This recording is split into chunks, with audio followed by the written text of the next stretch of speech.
बाबा अशोकपुरी जी का मंदिर है सात रोड में। हाँ। वहाँ पे मैंने रिश्तेदारों से कुर्सियाँ थी वो उधार ली हैं। जैसे ये उनके मंदिर में शुरुआत की है और उन्हीं की कृपा लगा लो, दया परमात्मा की दया से। और 3 शिक्षण संस्थान अपने चल रहे हैं। अब संस्कार और प्रेरणा स्रोत तो माता पिता रहे हैं और सहयोग मेरे हस्बैंड हैं मनोज भारद्वाज जी। उन्होंने कदम कदम पे साथ दिया है और कहीं पे भी कुछ छूटने लगता वो हाथ थाम लेते थे। एक धरती पे माँ बाप ऐसे होते हैं जो बच्चे का कभी भी बुरा नहीं चाहते, और माँ बाप ही ऐसे होते हैं, एक गुरु और एक माँ बाप ऐसा होता है जो ये सोचता है कि मेरा विद्यार्थी या मेरा बच्चा मेरे से आगे जाए। एक दूसरे की मदद करते रहिए, एक दूसरे की टांग मत खींचिए, हाथ खींचिए। आप भी आगे जाएंगे, हम भी आगे जाएंगे। बच्चों को तो यही कहूँगी कि माता पिता का से बड़ा कोई भी गुरु नहीं है। डीएनआई पर सबसे पहले खबरों की अपडेट के लिए सब्सक्राइब करें और बेल आइकन को दबाना ना भूलें। नमस्कार, मैं विवेक कुमार, आप देख रहे हैं डीएनआई न्यूज़। और आज हम एक ऐसी शख्सियत के साथ मौजूद हैं जिन्होंने ज़िंदगी में बहुत से पड़ावों से गुजरी हैं और आज एक मुकाम पर हैं, और आने वाले दिनों में किस तरीके से वो समाज के लिए अपनी अहम भूमिका निभाती हुई नज़र आने वाली हैं और आज मौजूदा समय में किस प्रकार से वो सक्रिय हैं, इन तमाम पहलुओं पर हम बातचीत करने जा रहे हैं। हमारे साथ हैं मीनाक्षी मुदगल जी, उनके साथ बातचीत करेंगे और जानेंगे उनका सफ़र किस तरीके से रहा है आज तक। तो मीनाक्षी जी, बहुत बहुत स्वागत है आपका। जय सिया राम। सबसे पहले हम आपको से यही जानना चाहेंगे कि विद्यालयों में बच्चों को शिक्षा आप दे रही हैं, बहुत लंबे समय से सक्रिय हैं, यहाँ तक आप पहुँची हैं, ये शुरुआत किस प्रकार से हुई थी, हमारे तमाम दर्शकों को बताएं। शुरुआती दौर काफ़ी कठिनाईपूर्ण रहा। जैसे ही शुरू किया था, जैसे बाबा अशोकपुरी जी का मंदिर है सात रोड में। वहाँ पे मैंने रिश्तेदारों से कुर्सियाँ थी वो उधार ली हैं। जैसे ये उनके मंदिर में शुरुआत की है और उन्हीं की कृपा लगा लो, दया परमात्मा की दया से। और 3 शिक्षण संस्थान अपने चल रहे हैं अब, और काफ़ी सारे बच्चे हैं वो आगे भी चले गए। जैसे एक मोनिका सैनी है, वो नर्सिंग ऐड लगी है एम्स में। साइना बत्रा है, ज्योति बत्रा है, वो भी बैंक में लगे हुए हैं। अच्छे मनीष सैनी है। काफ़ी सारे बच्चे पुलिस में, नेवी में, एयरफोर्स में भर्ती हो चुके हैं। और कठिनाइयों की बात करें तो एक ताना बाना बुना हुआ है, उसमें कोई वो नहीं है जी। हमें जो जानकारी है वो ये भी है कि 3 विद्यालय जो आपके चल रहे हैं, इसमें भी आपने जो है बहुत से ऐसे बच्चों को भी शिक्षा के साथ जोड़ने का प्रयास किया जो शायद सुविधा संपन्न नहीं थे, जो शायद शिक्षा की रोशनी से वंचित थे। तो ऐसे बच्चों के लिए विद्यालय ने न केवल अच्छा वातावरण दिया, बल्कि उन्हें जो है उन तमाम चीज़ें मुहैया करवाईं जिनकी उन्हें आवश्यकता थी। झुग्गी और झोपड़ियों के बच्चों को भी जोड़ने का प्रयास आपके विद्यालय ने किया, आपकी ओर से किया गया। ये कैसे शुरू हुआ था, वो भी ज़रूर बताएं। मैं हिसार में डीसी कॉलोनी अक्षय प्रेम सेवा संस्था है जी। वो बच्चों को पहले पढ़ा रही थी। तो उन बच्चों को सुविधाएं वगैरह नहीं थी। 9 बच्चे थे उनके पास जी।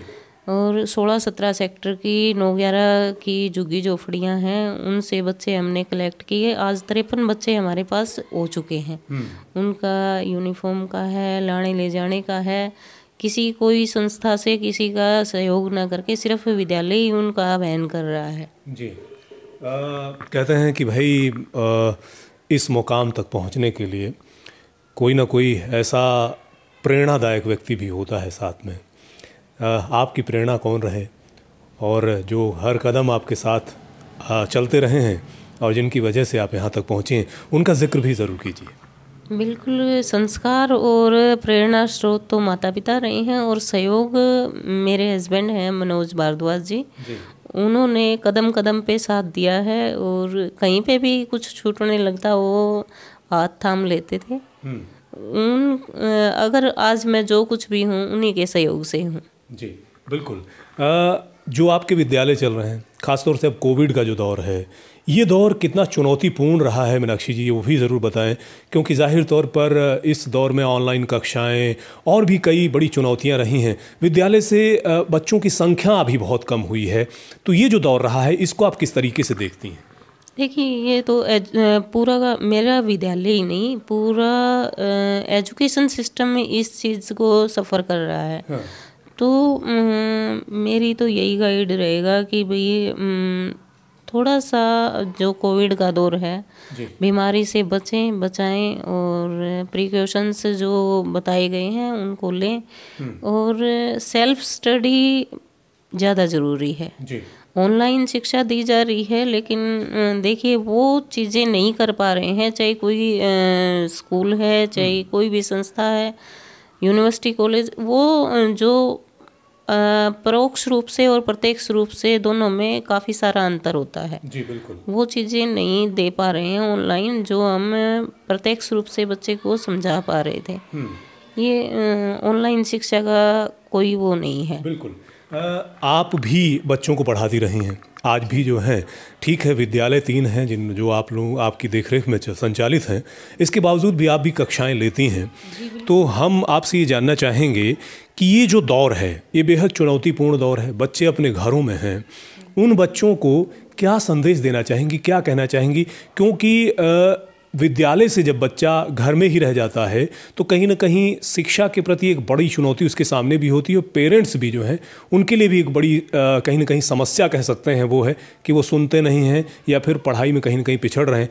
ऐसे बच्चों को क्या संदेश देना चाहेंगी, क्या कहना चाहेंगी? बिल्कुल, मैंने ये कहा है कि कोई जो कार्यात्मक चीज़ें हैं, जैसे अपने आसपास के एनवायरनमेंट को ठीक रखें, भाई आप गंदगी ना फैलाएं, साफ़ सफाई रखें, पर्यावरण को साफ रखें, पेड़ पौधे लगाएं, और अपनी जो कार्यविधि है उसको ज़्यादा बढ़ाएं, अपने स्वास्थ्य का ध्यान रखें और पढ़ाई पे विशेष ध्यान दें। मान लो स्कूल बंद हैं, पेरेंट्स को भी चाहिए कि अपने बच्चे का जो मोबाइल थमा रखा है उस पे ध्यान दे कि वो क्या देख रहा है, पढ़ाई देख रहा है या और कुछ देख रहा है। बिल्कुल। मीनाक्षी जी, ये तो रही बात आपके विद्यालय की, आपके सफ़र की। हम आपसे ये भी जानना चाहेंगे, जहाँ तक हमें जानकारी है कुछ संस्थाएं ऐसी हैं, सामाजिक संस्थाएं जिनसे आप जुड़ी हुई हैं और उनके लिए बड़ी सक्रियता से आगे बढ़ रही हैं। उन संस्थाओं का भी आप जिक्र करें, उनका नाम लें, कौन कौन सी संस्थाएं जिनके साथ आप जुड़ी हैं? सबसे पहले अगर मैं आज आपके साथ बैठी हूँ, या सबसे पहले सहयोग तो आपका ही है क्योंकि मेरे को बोलना आपने ही सिखाया है। और दूसरा अगर क्रेडिट जाता है तो वो नरेश सेलपाट जी हैं। हाँ। जो रा फाउंडेशन के रा ग्रुप है हमारा, उसके चेयरमैन हैं। हाँ।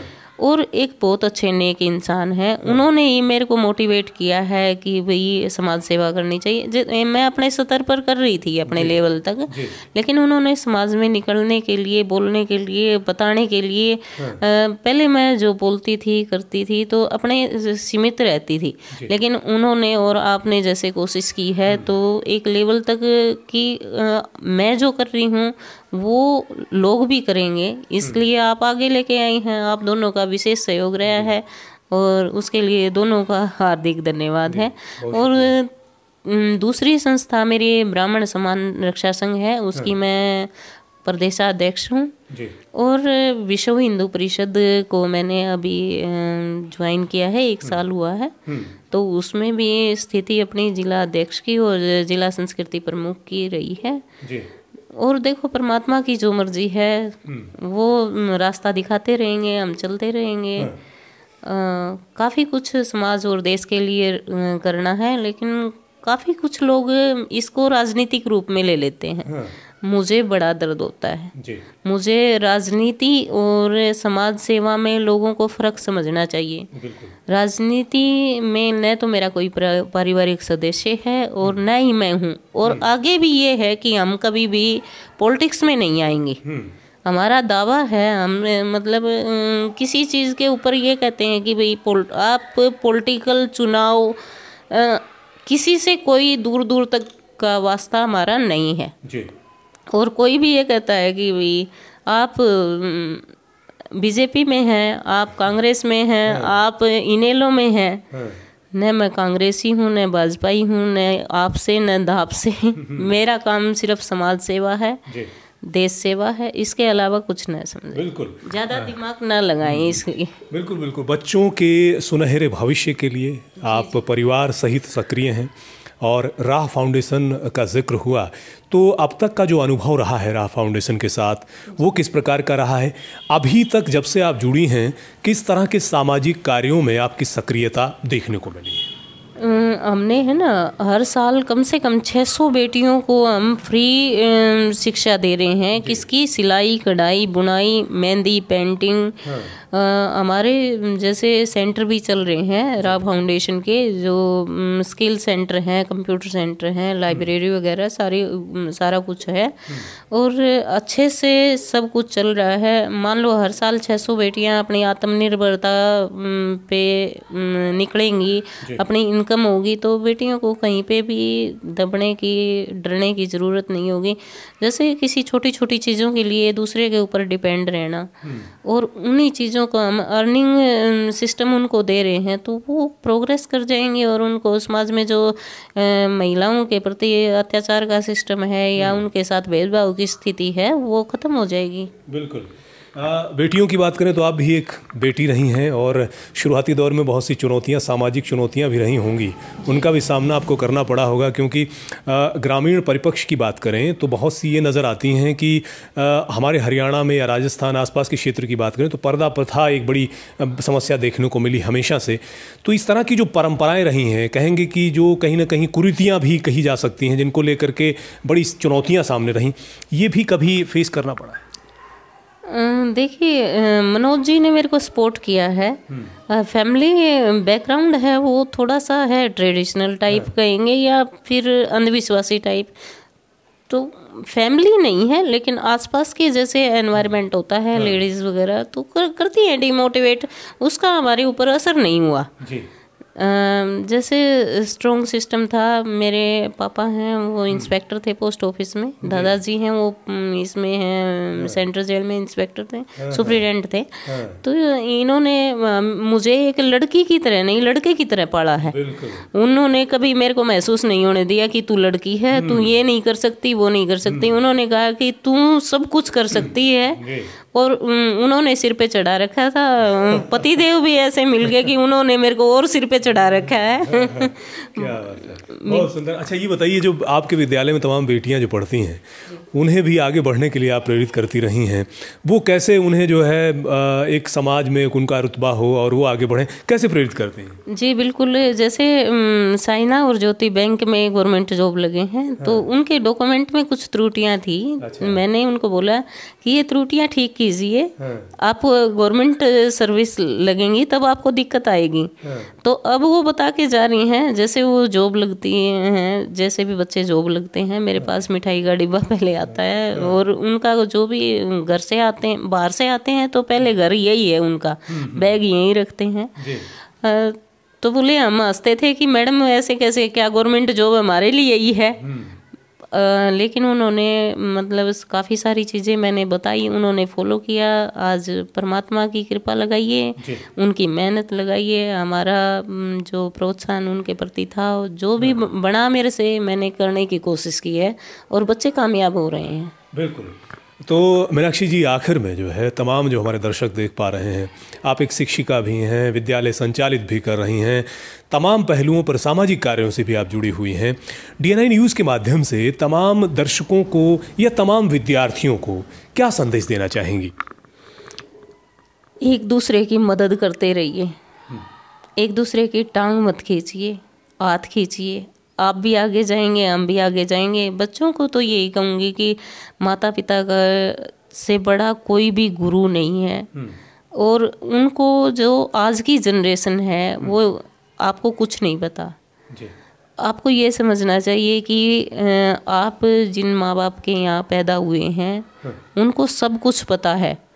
आप 5 साल के हैं या आप 25 साल के हैं तो उससे डबल या ट्रिपल एक्सपीरियंस उनका है, और वो जो शिक्षा आपको दे रहे हैं, एक धरती पे माँ बाप ऐसे होते हैं जो बच्चे का कभी भी बुरा नहीं चाहते। और माँ बाप ही ऐसे होते हैं, एक गुरु और एक माँ बाप ऐसा होता है जो ये सोचता है कि मेरा विद्यार्थी या मेरा बच्चा मेरे से आगे जाए। दूसरी कोई लाइन ऐसी नहीं है जो ये सोचे कि ये बंदा मेरे से ज़्यादा आगे चला जाए, लेकिन सिर्फ माँ बाप और गुरु आपका ये सोचता है कि मेरा बच्चा डॉक्टर बन जाए, इंजीनियर बन जाए, या कोई भी सफल बिजनेसमैन लगा लो, किसी भी तरीके से चला जाए।